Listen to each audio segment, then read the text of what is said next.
There are roads that connect towns. There are roads that connect kingdoms. And then there was the Silk Road.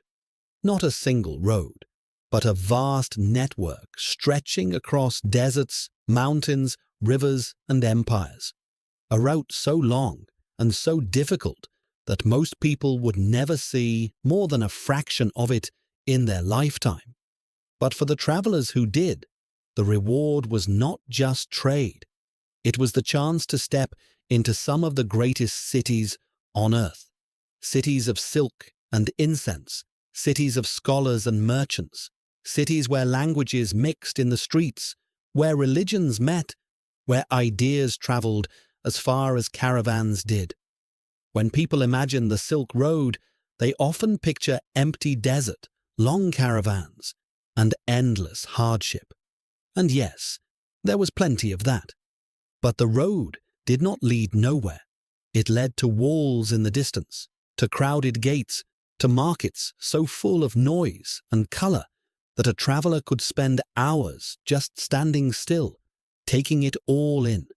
It led to Chang'an, where imperial power seemed to order the world itself, to Kashgar, where faces, goods, and languages from distant lands collided in one restless crossroads, to Samarkand, whose beauty and wealth made it one of the most admired cities on the route, to Bukhara, where faith, memory, and learning gave the Silk Road a deeper meaning, and to Baghdad, where trade, knowledge, and power came together at a scale few cities on earth could match. To visit these places was not simply to travel. It was to move from one civilization into another, to leave behind the familiar again and again, and each time discover that the world was larger, richer, and more connected than you had imagined. So tonight, let's make that journey. Not as emperors, not as conquerors, not even as men chasing glory, but as travelers. And step by step, city by city, see what it was like to visit the great cities of the Silk Road. Before a traveler ever saw the walls of a great city, he had to earn the sight of them. That was the truth of the Silk Road. These places were not close to one another. They were separated by immense distances, and between them lay the kind of terrain that could wear down even the strongest traveler. Days of dust, bitter wind, sudden heat, freezing nights, long stretches where the landscape seemed unchanged for hours, then for days. Travel was slow. A man did not simply decide to go from one end of the Silk Road to the other and arrive quickly. He moved with animals, with caravans, with weather, with luck. He stopped when supplies ran low. He waited when roads became dangerous. He listened for rumors of raids, storms, closed passes, and unrest ahead. And every delay reminded him how far he still had to go. There was monotony on the road, but never comfort. The creaking of loaded animals, the shifting of packs and straps, the constant attention to food, water, and shelter, the dust that settled on clothing, skin, and goods alike, the ache that built in the legs and back after days of travel. And yet, even through that exhaustion, there was a strange kind of anticipation, because everyone on the road knew what the next city meant. A city meant rest. A city meant water, bread, noise, people, walls, safety. A city meant the chance to sell, to buy, to listen, to ask questions, to hear news from distant lands. A city meant stepping for a little while out of the uncertainty of the road and into a place where life was settled, structured, and alive. That was part of what made the great cities of the Silk Road feel so powerful. They were not just impressive on their own. They were made greater by the difficulty of reaching them. After enough days on open land, even the first glimpse of towers or outer walls could feel almost unreal.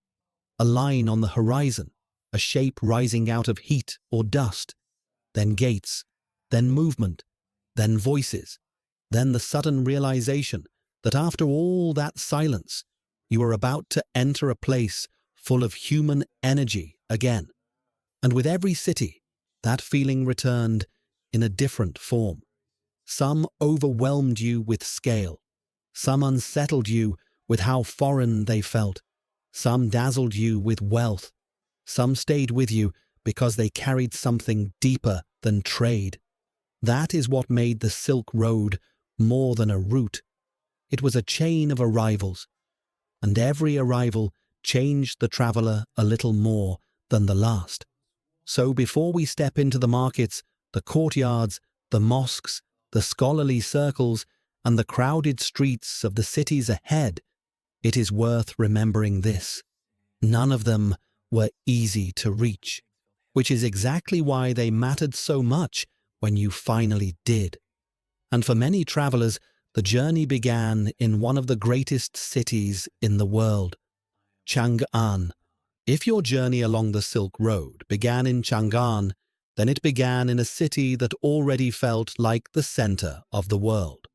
Long before the road carried you west into harsher lands and stranger places, Chang'an confronted you with something else entirely: scale. Not the scale of mountains or deserts, but the scale of organized human power. This was not a rough outpost at the edge of empire. It was a capital, a place built to project order, wealth, ceremony, and confidence. For a traveler entering its streets, that would have been felt immediately. The avenues were broad. The movement of people was constant. Officials passed through the city with purpose. Merchants arranged goods with care. Carts rolled by under heavy loads. Animals were led through crowded spaces. Everywhere there was motion, but not chaos. Chang'an did not feel accidental. It felt managed. That was part of what made it so impressive.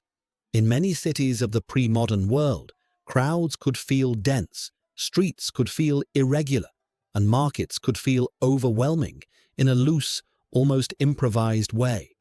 But Chang'an carried itself differently. There was a sense that things belonged where they were, that trade, authority, and daily life all existed within a larger structure. And yet, for all that order, the city was anything but sterile. It was alive. A traveler moving through Chang'an would have encountered market stalls rich with color and texture, fine silk folded and displayed with pride, porcelain carefully arranged, lacquered goods catching the light, food steaming in the streets, incense lingering in the air, the smells of horses, cooked meals, wood, cloth, and smoke mixing together into something that belonged entirely to a great city in motion. And then there were the sounds, voices rising and falling in busy streets, the creak of wheels, the movement of animals, the murmur of bargaining, the distant rhythm of a city already awake before the day had fully settled in. To stand in Chang'an was to understand something important about the Silk Road before ever leaving it behind. The road did not begin in isolation. It began in one of the most sophisticated urban worlds on Earth. That matters because it changes the way we imagine the Silk Road itself. It was not simply a line of merchants venturing out from the unknown.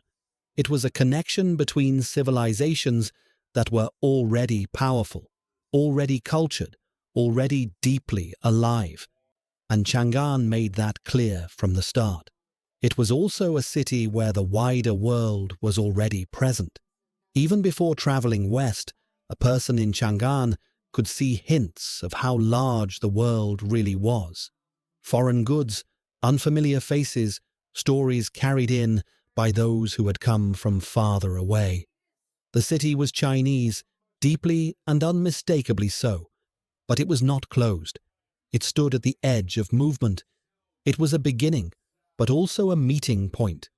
That gave Chang'an a special kind of energy. For some, it was the place where fortunes could be made. for others where caravans could be joined, for others still where curiosity first took hold. Because once you had seen a city like this, it became easier to believe that other great cities existed beyond the horizon too. And that may have been one of the most powerful feelings a traveler could carry out of Chang'an.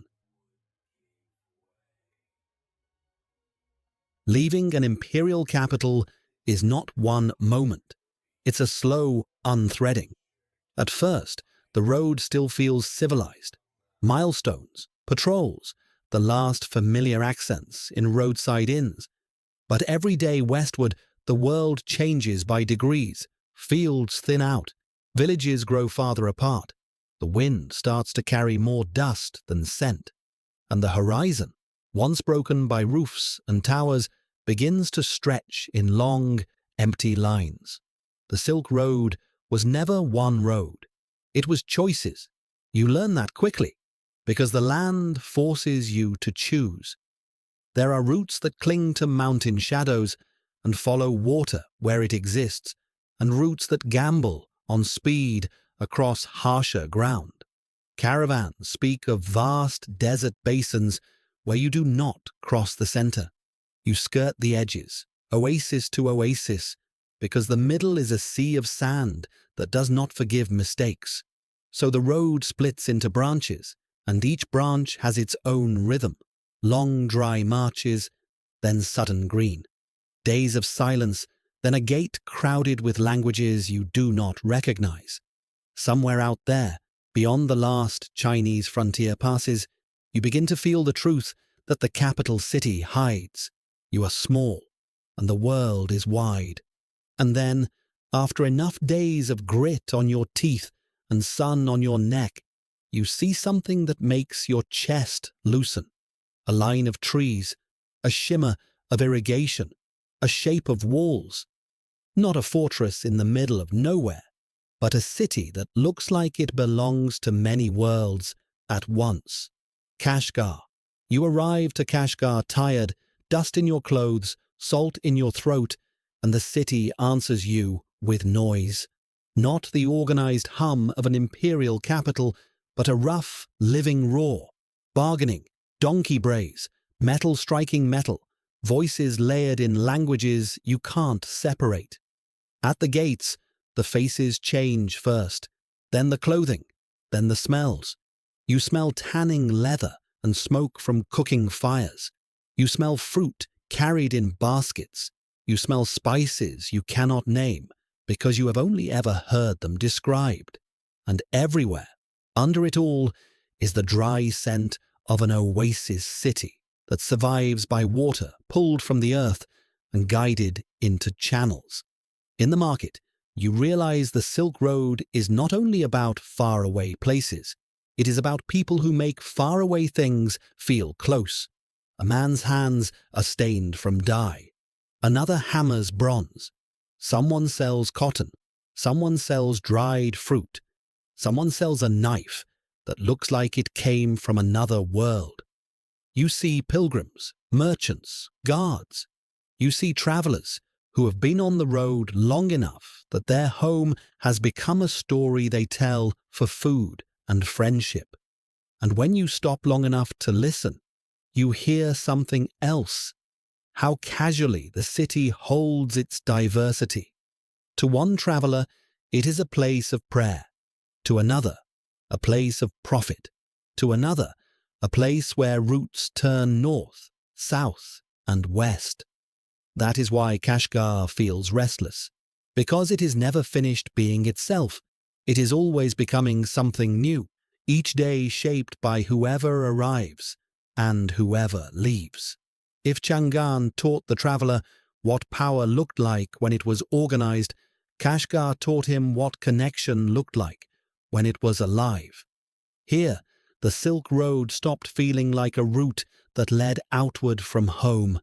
It became a meeting of worlds, and farther west, beyond this great crossroads, lay another city. One spoken of not just with respect, but with admiration. A city that travelers described almost like a reward.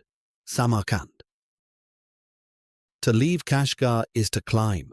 The city sits where roots gather, but the road west does not stay gentle for long. It rises into mountains that look close until you begin walking toward them, and then you learn what distance really means. The air thins, nights sharpen, the ground turns to stone and switchback paths. Your animals breathe harder, and so do you. In these heights, everything becomes practical: water, footing, weather, the strength of a strap.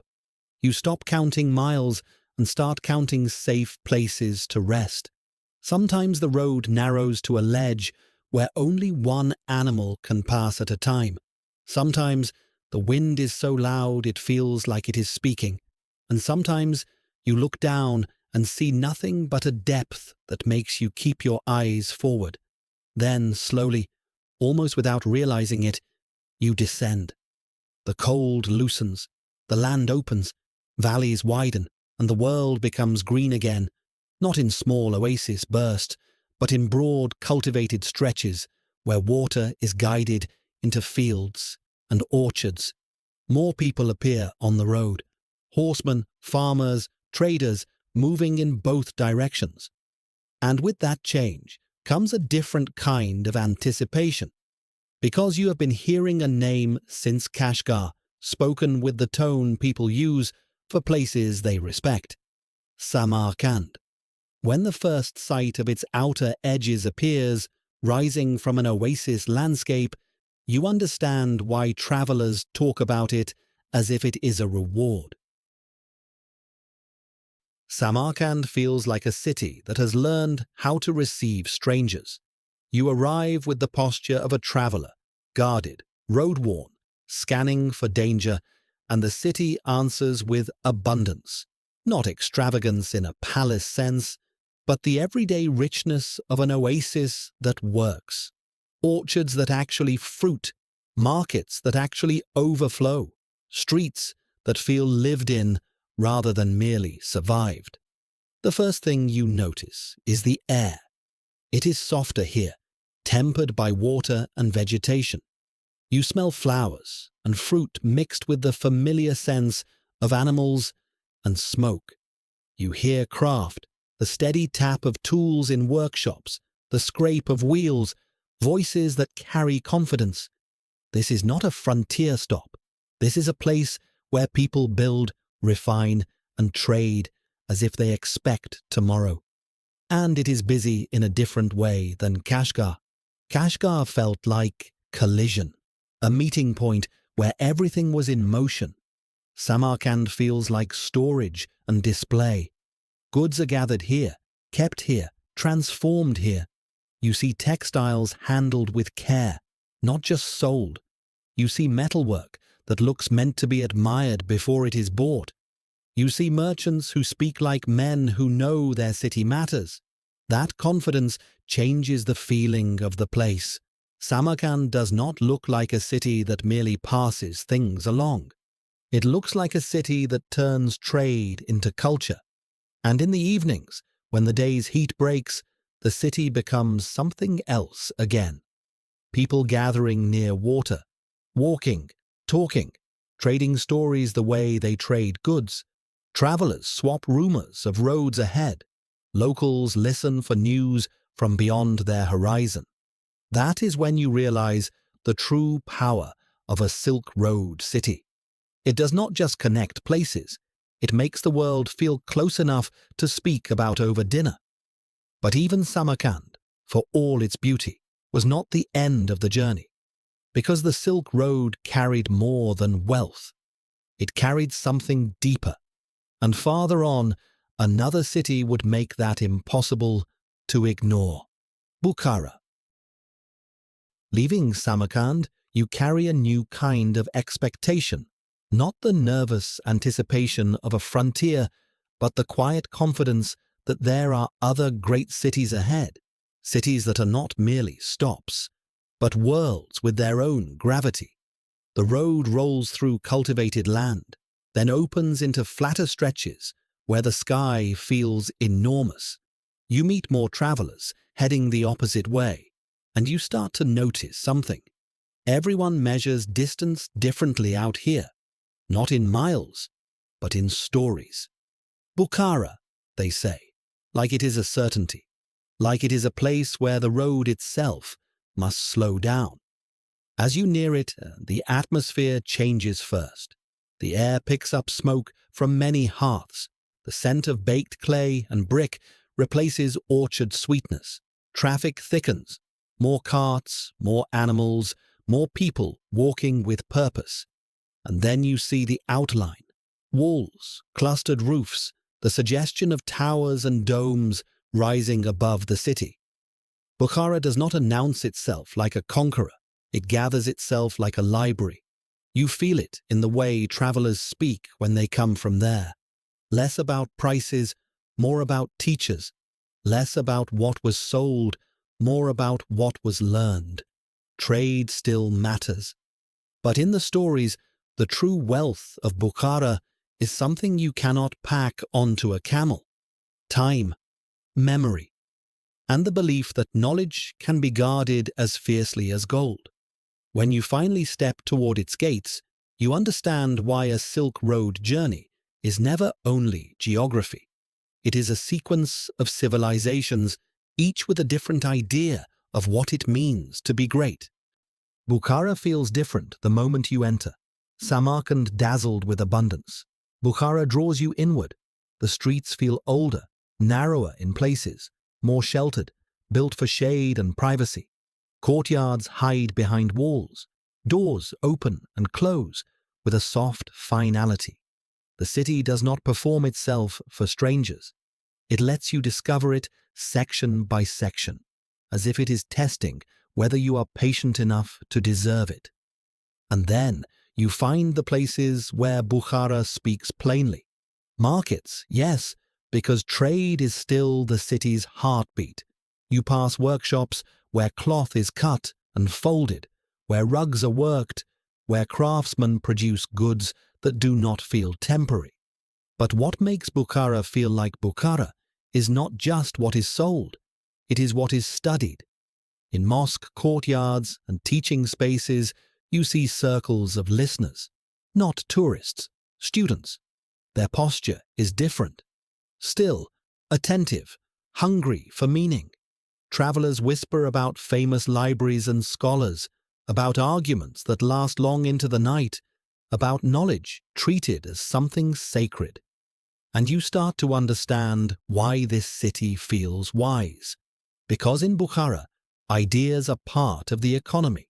They circulate the way money does. They travel farther than any single caravan. Even if you are only passing through, even if you are only here for a few days, Bukhara leaves you with a feeling you cannot shake, that the Silk Road was not only a road of goods, it was a road of minds. And farther west, beyond this city of study and memory, lay a place where the scale of the connected world would become visible all at once. Baghdad. Chapter 10. Transition. Bukhara toward Baghdad. Beyond Bukhara, the road does not end. It changes its language. You feel it gradually.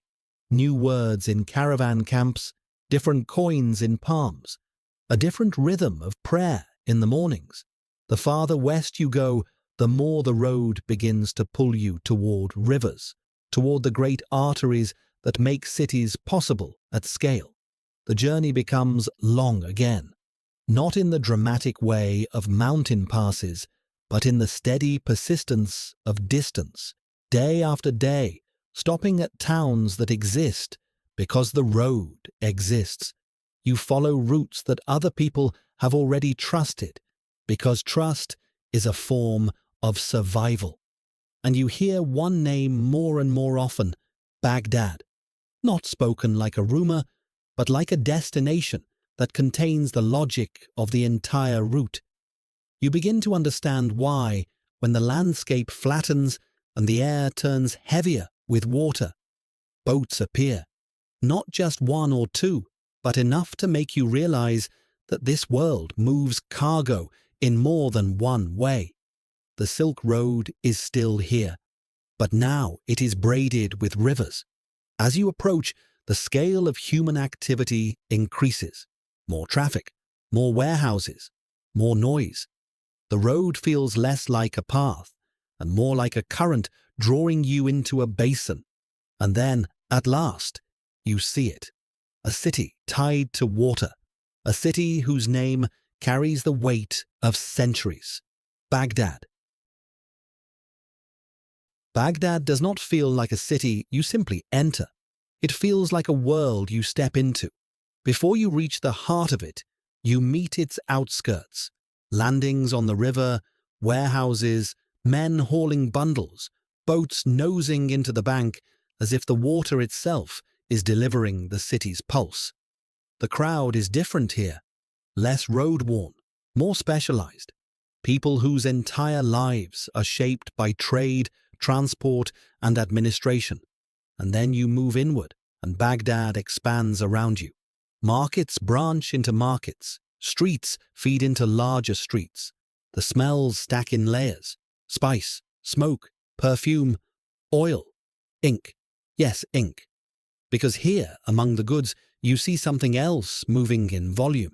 Paper, books, written knowledge, scribes at stalls, students clutching pages, men arguing not over prices, but over meaning. That is part of what makes Baghdad feel like the climax. The city is not only rich, it is intellectually alive. You can feel that in its noise, in the density of people, in the way goods arrive from many regions and then spread again by road and by water, in the sense that this place was built not just to exist, but to gather the world into itself. For a traveler, that is overwhelming, not because Baghdad ends the road. Roads never truly end. But because here you understand what the Silk Road was actually doing. It was not just carrying objects across distance, it was concentrating civilization, bringing goods, people, and ideas into the same streets, until the world felt, for a moment, like one connected place. And once you have seen a city like that, the road behind you looks different. So do the cities you have already passed through. When you look back on the journey, you realize you did not travel one world. You traveled 5. In Chang'an, the Silk Road felt like power, an imperial beginning, ordered, immense, confident enough to send people outward into lands they had never seen. In Kashgar, it felt like collision, languages and goods striking sparks off each other in a frontier bazaar. In Samarkand, it felt like beauty, an oasis city confident enough to turn trade into culture, to store, refine, and display what the road carried. In Bukhara, it felt like wisdom, knowledge guarded in courtyards, learning treated as an inheritance, as real as any building. And in Baghdad, it felt like culmination, the moment when roots, rivers, goods, and ideas gathered densely enough that the world's connection became visible. That is the real lesson. The Silk Road mattered because it linked cities, and cities are where human life concentrates, where strangers can meet without immediately being enemies, where the unfamiliar can become normal, where ideas can move hand to hand as easily as cloth. That is why the Silk Road was never just a line on a map. It was a chain of urban worlds, each one different, each one shaping the others. And to move through them was to realize that exchange is never only about profit. It is about transformation, not just of goods, of people, of memory, of what one civilization can learn from another. If you could carry one thing home from this journey, it would not be the most expensive. It would be the proof, lodged somewhere in your chest, that the world is connected. Because that is what the great cities of the Silk Road do to a person. They change your sense of scale. In the beginning, you think distance is measured in miles and days. By the end, you realize distance is also measured in difference, different foods, different prayers, different laws, different ideas of beauty and order. And yet, despite those differences, the road works. People still meet, still trade, still translate each other in the broad human sense into something understandable. Chang'an teaches you that the journey begins inside greatness. Kashgar teaches you that crossroads are alive. Samarkand teaches you that prosperity can become art. Bukhara teaches you that knowledge can be a kind of wealth. Baghdad teaches you that when enough roads converge, civilization becomes visible. And when you finally turn your face back toward home, when the gates shrink behind you and the road reclaims you, something stays. You cannot unsee the crowded markets. You cannot unhear the layered languages. You cannot forget the feeling of stepping into a city and realizing you are seeing the world through someone else's center.